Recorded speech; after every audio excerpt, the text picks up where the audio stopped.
אנחנו מטילים מצור מוחלט על העיר עזה. אין חשמל, אין מזון, אין מים, אין דלק. הכל סגור. אנחנו נלחמים בחיות אדם ואנחנו נוהגים בהתאם. For over a year, we've witnessed utter carnage unfolding right before our eyes in the occupied Gaza Strip with no end in sight.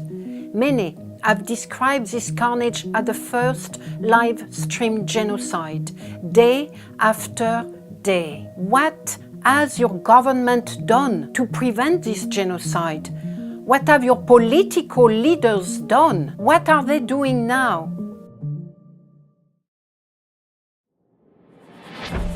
Israel has been waging an ongoing and devastating offensive on the occupied Gaza Strip.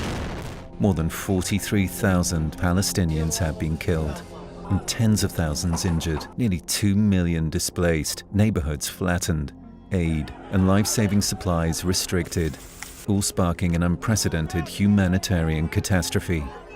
The term genocide has increasingly been used to describe Israel's conduct in Gaza. But how can we assess whether what is happening is actually genocide?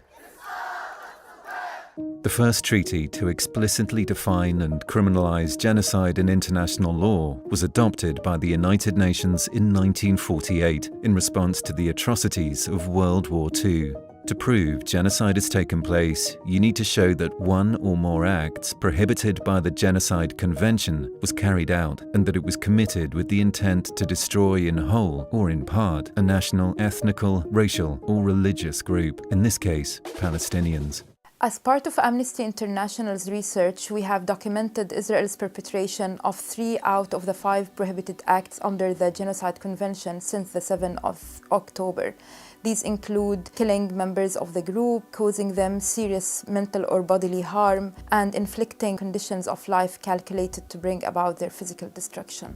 For example, this would include the destruction of essential infrastructure, including homes, agricultural land, water and sanitation infrastructure, and infrastructure indispensable to the civilian population.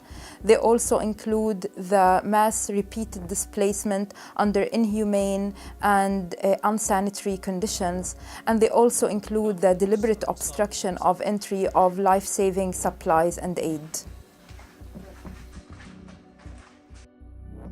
It is clear the Israel authorities have deliberately inflicted these conditions and knew they would inevitably result in a deadly mix of hunger and disease, which brings us to the other important component of the crime, the intent to destroy.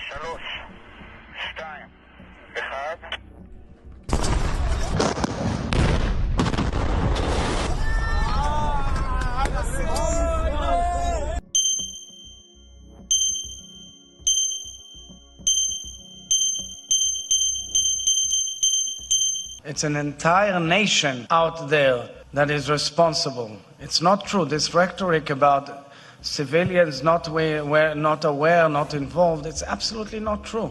These racist, dehumanizing and genocidal statements call for the annihilation of Palestinians in Gaza and making Gaza unlivable. They provide evidence for Israel's intent to physically destroy Palestinians. As part of Amnesty International's research, we reviewed over 100 statements made by Israeli officials, and these statements clearly were echoed by Israeli soldiers on the ground.